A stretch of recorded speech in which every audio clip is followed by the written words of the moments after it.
quero que você abra no texto que já deve estar aparecendo aí. É o texto de Mateus 12, de 15 a 21. E quero que você preste muita, muita atenção.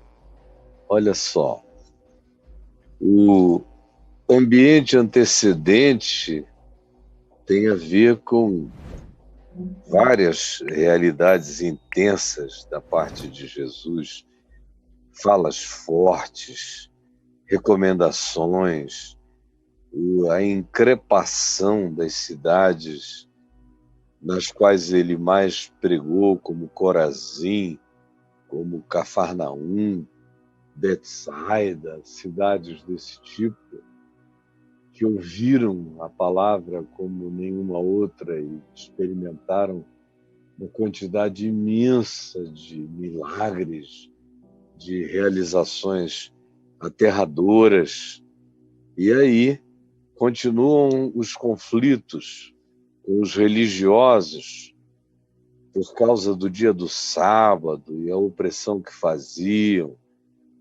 A cura do homem da mão ressequida também num dia de sábado, que gera uma quantidade enorme de objeções religiosas e de ataques.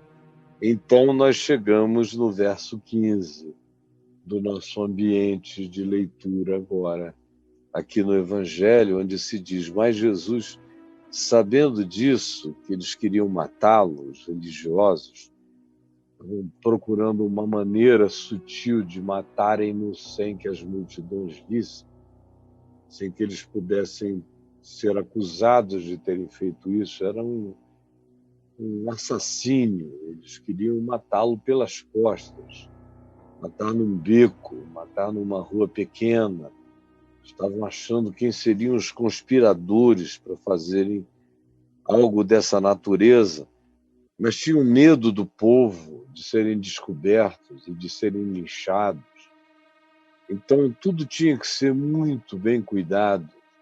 E o verso 15 diz: mas Jesus, sabendo dessa intenção deles, afastou-se dali. É claro, não ia ficar ali para dizer: quero ver se eles vêm me pegar pela frente. Jesus simplesmente saiu. E saiu de maneira sutil, e saiu sem que ninguém notasse. Se afastou. E muitos, todavia, do povo, para você ter uma ideia de que não foi uma fuga, foi só uma saída, muitos, todavia, o seguiram. E a todos esses que o seguiram, ele curou. Curou no mesmo dia de sábado, onde ele tinha recebido as objeções dentro da sinagoga, dentro do ambiente religioso. Ele saiu dali e saiu com toda tranquilidade. Muitos o seguiram. Ele foi para um lugar neutro, público, e curou a todos aqueles que o haviam seguido. No entanto, à medida em que ele os curava, ele os advertiu que não o expusessem à publicidade. Ele não estava querendo provocar ninguém, nem atrair aquele desejo homicida contra ele.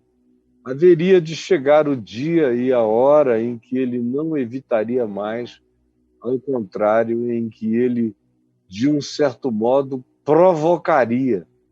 Foi quando ele, indo para Jerusalém, realizou todas as curas, falou tudo o que ele quis no pátio do templo, no átrio do templo, nos arredores do templo. E do outro lado, a 1 quilômetro de distância, ressuscitou a Lázaro, o que gerou um transtorno no ambiente religioso absoluto. Mas isso foi noutra hora, quando ele mesmo quis fazê-lo. Aqui, todavia, ele diz: não era chegada a hora. E porque não era chegada a hora, ele diz: não me exponham à publicidade. Eu não estou precisando de publicidade. Eu estou querendo curar pessoas. Não estou querendo provocar o ódio religioso. Eu não fujo deles, eu me evado do ambiente conforme o meu desejo, mas eu não paro de fazer o que eu vim para fazer. Eu saio da sinagoga, vou para um lugar, uma campina ao lado e faço tudo. E faço em qualquer dia. Mas também não estou colocando outdoors. Eu não faço esses anúncios. Quem quer, vem. E quem vem é tratado de acordo, é curado de acordo com a necessidade da vida. Mas não me exponham à publicidade desse tipo de exposição publicitária, porque comigo também não tem hora marcada para nada. Quando eu acho que aconteça, acontecerá. Quando eu penso que é chegada a hora de algo ser feito, eu faço. Mas ninguém também me pauta, ninguém me agenda. E não criem divulgação nenhuma dizendo no dia tal, na hora tal, ele costuma estar ali, porque ele, que tinha dito que o Espírito sopra onde quer, diz também que assim é todo aquele que é nascido do Espírito. A liberdade dele era total, ele não ficava fixado por nenhuma agenda, em lugar nenhum, e seguia adiante. Não me exponham, portanto, à publicidade, para se cumprir o que foi dito por intermédio do profeta Isaías. E aí tem uma citação linda de Isaías, que eu considero uma das mais belas, uma poesia absolutamente extraordinária que está presente aqui, que faz menção a Isaías 42, do verso 1 ao verso 4, quando se cita.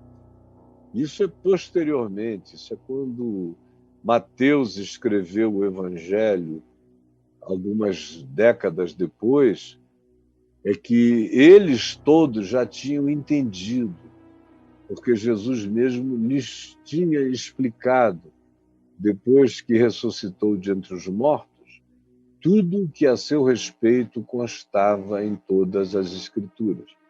É daí que vem essas citações a posteriori, quando eles vão agora entendendo conexões e vendo como aquele que tinha caminhado diante deles era a Escritura encarnada, era o Evangelho proclamado pelos profetas, encarnado e manifesto nele.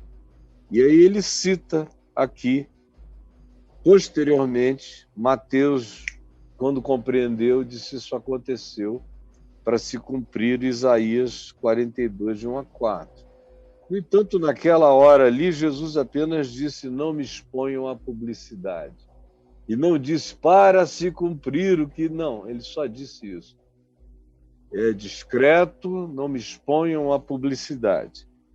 Muito tempo depois é que essa compreensão ficou nítida para eles. E aqui é citado Isaías 42, que diz: eis aqui o meu servo, que escolhi, o meu amado, em quem a minha alma se compraz.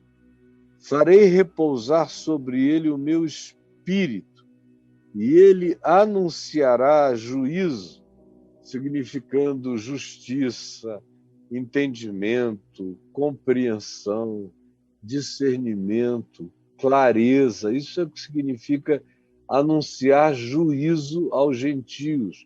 Gentio é aquele que não era judeu, era o chamado pagão dos outros povos. Ele virá e ele anunciará essa luz, essa compreensão, esse juízo, no sentido de entendimento, de lucidez, de clarividência. Ele anunciará essa compreensão aos gentios. E aí se fala sobre ele.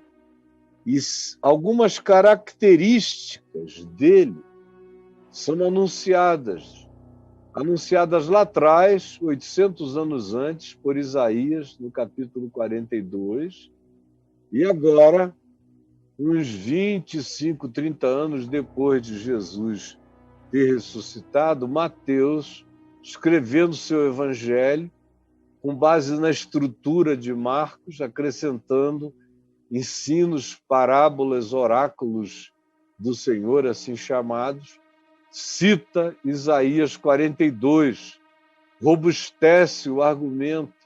Ele designa também esse evangelho dele a judeus, e porque era um evangelho para judeus, para instruir judeus sobre como Jesus era o Messias, ele cita Isaías 42. E o que Isaías 42 diz? Que para Mateus e para os demais apóstolos tinha combinado exatamente com a descrição de quem era Jesus, de como Jesus era, e na linguagem de Mateus, 800 anos antes, como o Messias seria. E aí se diz, são ditas algumas coisas que a gente não pode esquecer jamais.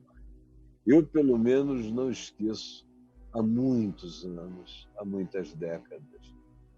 Eu li, eu me comovi, eu me quebrantei, eu chorei, era para mim, eu era apenas um jovem crendo no Evangelho, cheio de tutano nas minhas decisões. Eu era novo, mas era grave, tinha densidade, me sentia absolutamente adulto no meu desejo sério de crer e de viver o que eu estava encontrando, o que eu estava enxergando, o que se me estava dando ver. E o meu coração estava totalmente enternecido. E quando eu entendi isso, eu falei sobre isto até o dia de hoje algumas centenas e centenas, talvez mais de 1 milhar de vezes nesses últimos 48 anos. Falando.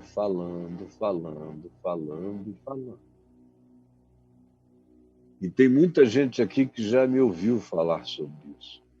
E eu vou falar de novo, porque essa palavra é para ser repetida, é para ser recorrente, é para ser relembrada. Como Paulo diz, eu já disse, mas convém dizer de novo. E tem coisas que ele diz, eu já disse mais de uma vez, já disse algumas vezes, mas são coisas que precisam ser repetidas. E essa precisa ser repetida de tempos em tempos, porque as pessoas são muito esquecediças. E aí, de repente, alguém inventa a mensagem de um outro Cristo, de um outro Jesus, e começa a repetir aquilo na sua cabeça, e você que não tem consciência com raiz, você que não tem percepção e cognitividade plantada na base, no âmago do seu ser, acaba se deixando levar, e como nada tinha raiz, tudo pode ocupar o lugar daquilo que você chama Jesus na sua vida, e de fato não tem nada a ver com ele. Então, mostrando como ele era absolutamente coerente com o sonho profético e com esse anúncio de Isaías, 800 anos antes, se diz que, em primeiro lugar, ele não contenderá. Não contenderá. Que é o que você não vê Jesus fazer. Você não vê Jesus em contenda. Quem quiser vai discutir sozinho, vai debater sozinho, vai brigar sozinho, vai fazer qualquer coisa sozinho, mas ele não vai debater, ele não vai ficar no troca-troca, ele não vai ficar na chamada trocação, ele não vai entrar no debate. Ele, se perguntado, responde quando lhe convém. Quando não convém, ele dá as costas e sai.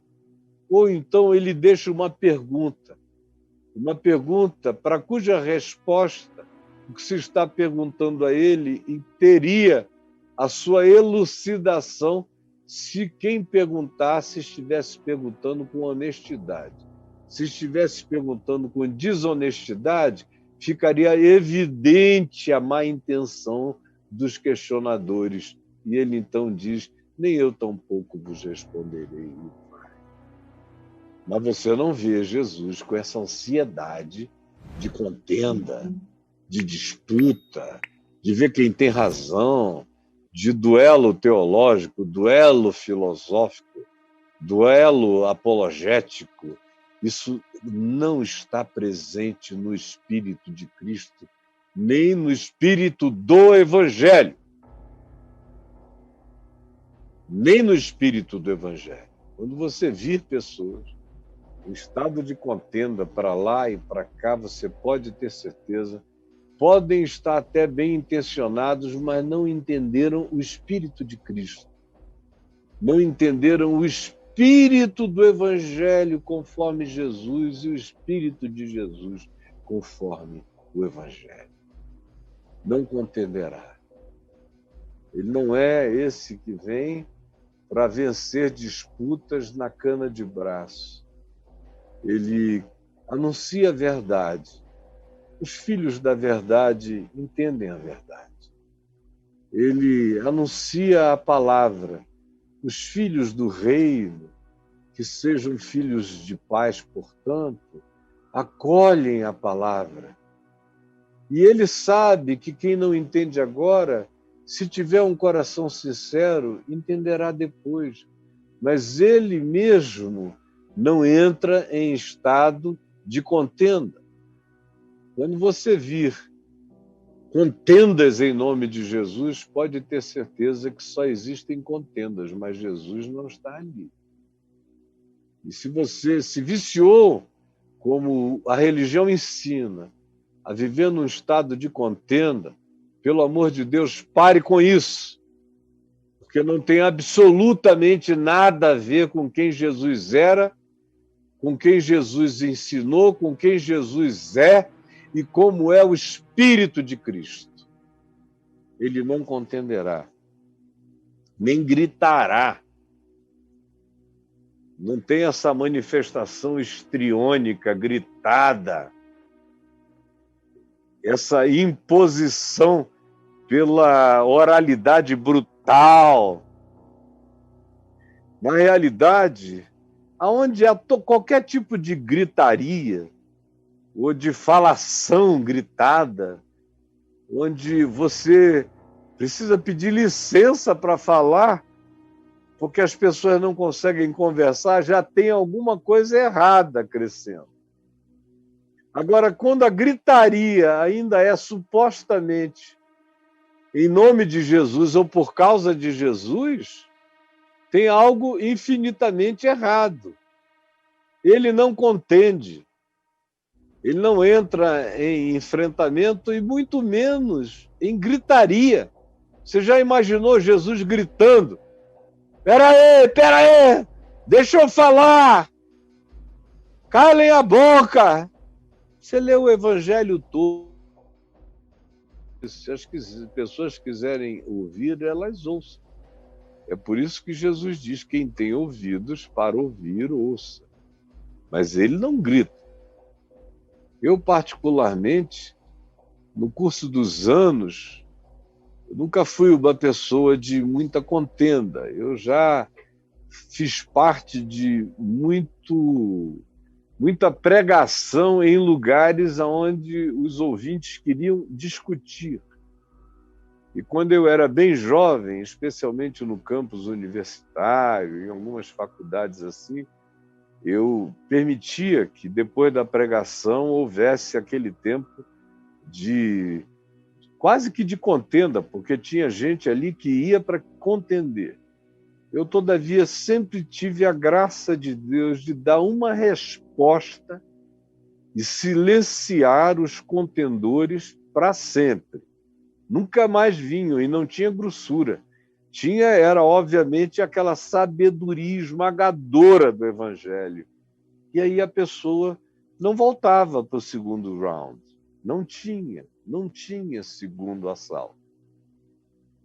Mas depois eu fui vendo que aquilo não gerava, não convertia. Quem tinha me perguntado, o sujeito tinha ficado apenas esmagado pela cachapância da resposta, mas não produzia o efeito desejado, que é mudar mente e coração. Gritar, então, só se estiver todo mundo, for uma multidão, e não houver som, aí eu grito para me fazer ouvir. Mas não é para chamar atenção, é para que a minha voz chegue até o fim, até o último. Agora, se for para ter pegação, para ter duelo de voz, eu estou fora. Como também em qualquer ambiente, mesmo que seja na minha casa. Essas novas gerações falam muito alto. Eu, quando vejo que o ambiente está de muita altura, eu digo, vamos baixar um pouco aqui. Está todo mundo bem, mas a gente tem ouvidos ótimos. Ninguém precisa falar com essa intensidade toda. Não precisa falar baixinho, mas também bota num nível em que a boa educação se contente e qualquer um possa participar do que se está dizendo, no tom que se está dizendo. A gritaria em si, para se impor, nem pensar. Ou a gritaria como modo de comunicar. Tem gente que não sabe falar de maneira branda. O evangelho, ele só serve se for gritado. Está tudo em silêncio, todo mundo ouvindo, mas a pessoa ficou viciada no histrionismo, na gritaria. Como a gente vê, eu não vou dizer em que ambientes, você sabe muito bem, mas a gente vê por aí, e é feio e é desnecessário, e fecha o coração das pessoas ao invés de abrir. Não contenderá, nem gritará, nem alguém ouvirá na praça a sua voz. Ele na praça gritando, olha eu estou aqui, vem todo mundo querendo parar o mercado. A praça, no contexto do primeiro século, era um lugar do mercado também, da venda. Ele não vai competir com o mercado. Por isso se diz que ele vai para um lugar à parte, que ele sai das cidades, que ele procura uma planura, uma campina, uma pequena elevação. Ele busca o silêncio. Quem quiser ouvir, vá com ele. Mas ele não arromba mercados para se fazer perceber. Existe uma sutileza que Jesus ensina, que demonstra o fato de que quem quer de fato ouvi-lo busca aquela quietude para ouvi-lo, para entendê-lo. E continua a ser exatamente assim, exatamente igual hoje. Eu tenho que reproduzi-lo no mesmo espírito dele, sem contenda, sem gritaria, sem querer arrombar a praça para fazer de conta que existe poder na voz de quem está gritando e falando. Isso é religião histriônica, mas não tem nada a ver com Jesus. Nem se fará ouvir na praça sua voz, também nem, não esmagará a cana quebrada. A cana quebrada, o vento passou, a cana virou. E ele não vai lá e vira mais ainda. Ele não faz covardia. A cana já quebrou. Ele não vai lá para torcer, arrebentar, fazer uma só de cima a baixo. E essa é uma imagem óbvia a respeito de como ele trata as pessoas, como no primeiro caso também. Não é pela imposição, não é pelo estupro vocal, não é pela repetição, não é pelo duelo, não é pela apologética, não é por nada disso. É outro espírito. É a autoridade da mansidão, é a autoridade da verdade. E aqui não esmagará a cana quebrada. Se você vir algum ente cana quebrada sendo esmagado em nome de Jesus, pode ter certeza, isso está sendo uma prática do diabo, é uma prática de Satanás, sendo realizada em nome de Jesus, como a gente vê para todo lado, em muitos e na maioria dos ambientes religiosos. A pessoa já está toda quebradinha, toda arrebentada, toda culpada, toda esmagada, toda infeliz, toda rejeitada, marginalizada, no ostracismo, com a autoimagem lá embaixo, arruinada, sem coragem de se pôr em pé, de levantar a cabeça, sem o poder de se colocar ereto, sem o poder nem do homo erectus. É esse homem quebrado mesmo, dobrado, curvado, flexionado, partido. E aí você não encontra Jesus indo lá e fazendo um aumentativo dessa condição quebrada, jamais. Ao contrário, você vê o ser humano partido e Jesus chega e você vê-lo erguendo, reaprumando, levantando, tornando ereto esse ser humano. Porque ele não esmaga a cana quebrada. Ele não esmaga. E aonde quer que você vir pessoas em nome da Bíblia, em nome de Moisés, em nome de mandamentos, em nome de comportamentos, em nome de Deus, de família, tradição, moral, e Deus, família e tradição, conforme a gente vê esse ressurgimento desse espírito. E quem não é conforme aqueles modais da família, de Deus, do Deus do condicionamento, do Deus inbox, God inbox, God inbox. Não é mais o China inbox, é God inbox. Esse Deus inbox é o diabo. Deus é livre, Deus é o Senhor. E ele é livre no seu amor, como Jesus. Então, se você vir, em nome de Deus, ou sob qualquer que seja o argumento, ou o pretexto, ou o pressuposto, gente sendo esmagada em nome de Deus, pode ter certeza que isso é coisa do inferno.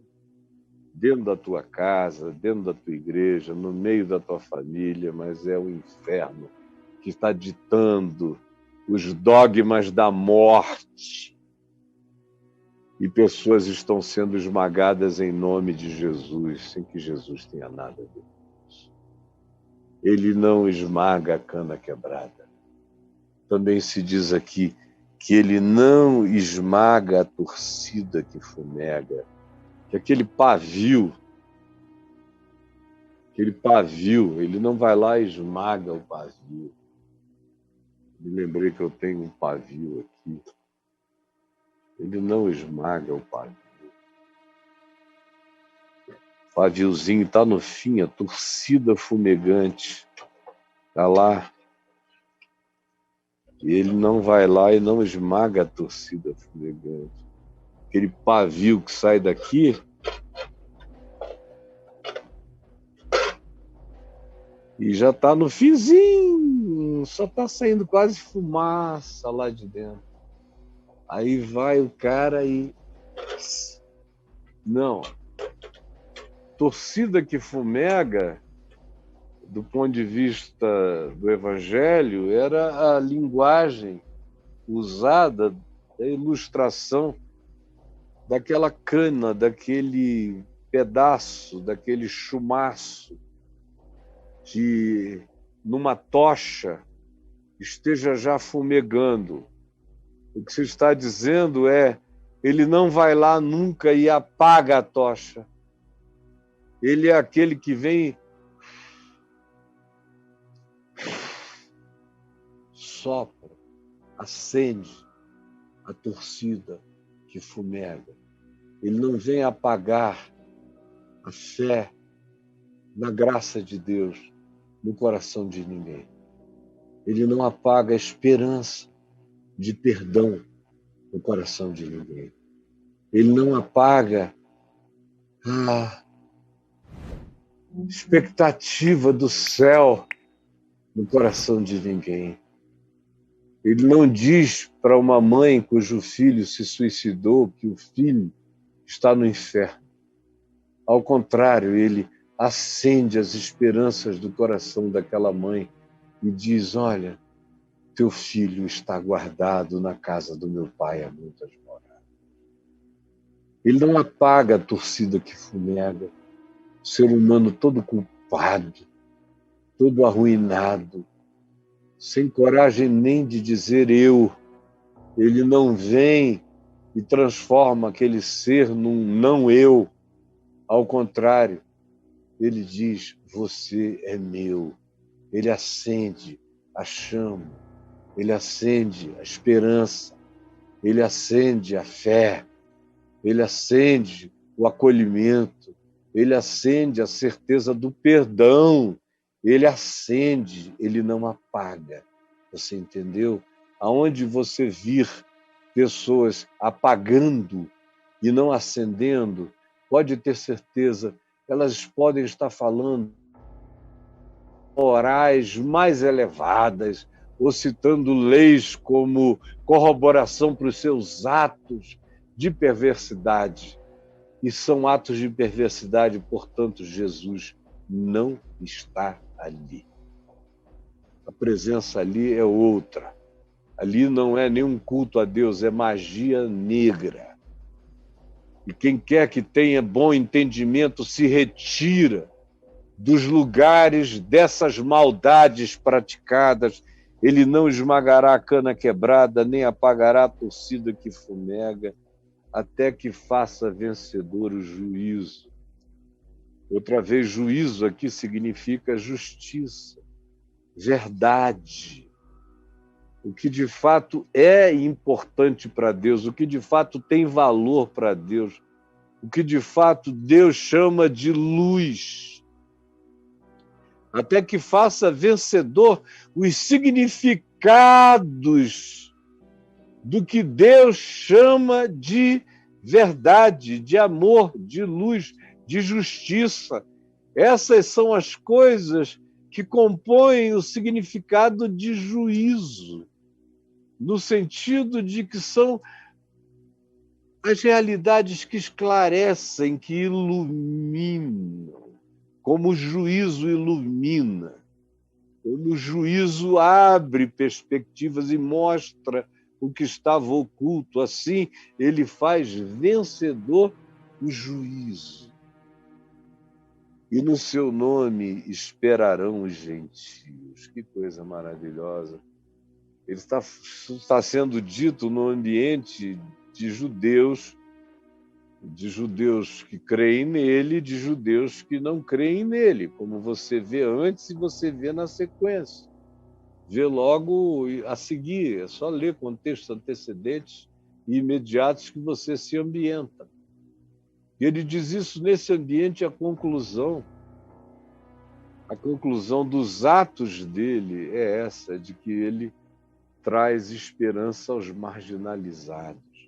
Conquanto, na hora em que tudo estava acontecendo, o texto não estava embasando nada, esse texto vem mais de 30 anos depois. No entanto, quando veio, ele veio com Isaías 42, corroborando o que Jesus tinha feito e o que na memória de Mateus tinha sido o ocorrido. E agora, para ele, isso fazia sentido com tudo, porque ele era o cumprimento da palavra que dizia que ele era a esperança dos pagãos, a esperança dos marginais, a esperança daqueles que eram objeto de intolerância, de todos os modos e de todas as formas, por todo tipo de gente que se arrogava ter um poder superior aos dos marginalizados. Porque é com marginalizados que Jesus está lidando quase que o tempo todo nos evangelhos. Com marginais.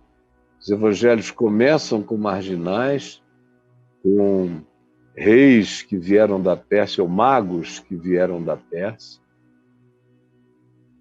Se manifesta a marginais, a pastores de Belém, que não eram pastores de religião, eram pastores de ovelha, cabra, carrapato, entendeu? Gente simples, que não sabia nada de nada, que não conhecia coisa nenhuma, que quase não ia a nenhum templo, o templo de Jerusalém, cuidavam das ovelhas de dia e de noite.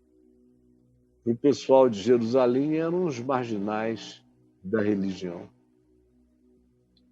E é a eles que os anjos se manifestam anunciando a Jesus. E assim você segue tudo. São pessoas de fora do status quo, do establishment, que são as que veem, as que discernem, e é o tempo todo assim. Quem está no centro do poder não enxerga nada, assim como Herodes, que estava lá quando os magos da Pérsia chegaram, não foi adorar Jesus, senão ele era tão doido que ele iria esganar Jesus. Mas os sábios de Jerusalém sabiam que era Miqueias 5, 1 e 2, que falava do lugar onde o Messias iria nascer, mas eles mesmos não foram lá. Tudo tem a ver com os marginais, os que estavam do lado de fora, dessas muralhas que aprisionavam Deus, o saber sobre Deus, o culto a Deus, e Jesus viveu fora desse ambiente. E morreu fora desse ambiente. E ressuscitou fora desses portões. E a vida toda no Evangelho acontece fora desses lugares de suposta doutrinação de Deus, para Deus mesmo saber como deve se comportar em relação aos homens, de tão patético que tudo é. Mas graças a Deus por você que está aqui ouvindo essa palavra singela, esse evangelho simples, mas que traz luz, entendimento, compreensão, libertação, que quebra correntes grossas, grilhões, de anos e anos de aprisionamento mental, de compreensão. Vem essa palavra singela e sai quebrando cadeias, como quem corta linhas finas, como quem quebra pedaços de palha. Vem o Evangelho que quer soltar os que estavam aprisionados. Para você eram cadeias, grilhões. Para o Evangelho são palhas que um sopro da graça de Deus rebenta. Como está fazendo agora. Na vida de muita gente, da sua vida. Seja você me ouvindo agora ao vivo, seja você me ouvindo depois. Quando quer que você ouça essa palavra, vai sair arrebentando. Cadeias pesadas, desenvergando as canas quebradas que vão ser erguidas, feitas eretas, perdoadas no amor de Deus, as torcidinhas fumegantes, os pavis morrentes, sem fôlego de vida. Jesus vem até a chama levantar-se outra vez. E ele segue fazendo exatamente a mesma coisa, fazendo a justiça de Deus, a justificação vencedora. É nesse nome que esperam os pagãos, os marginais, os abominados, os rejeitados, os que foram rejeitados por pai, por mãe, por igrejas, por pastores, gente que já quis morrer, se suicidar, canas quebradas, torcidas que fumegam, gente arrebentada, gente vítima da contenda, do choque, do esmurramento, da trocação, no esmagamento. Vem Jesus e patola essa mão e arranca e proíbe em nome de Jesus e tira você desse lugar. Tira. Jesus. Essa é a palavra do Evangelho. Essa é a verdadeira boa nova. E eu te peço que ela chegue ao coração. Chegue ao coração de todos aqueles que agora ou em qualquer momento venham a ver e ouvir, e que ela tenha o poder de produzir aquilo que tu produzes quando tu és visto, ouvido e acolhido. É o que eu imploro agora, em teu nome, Jesus. Amém, amém e amém.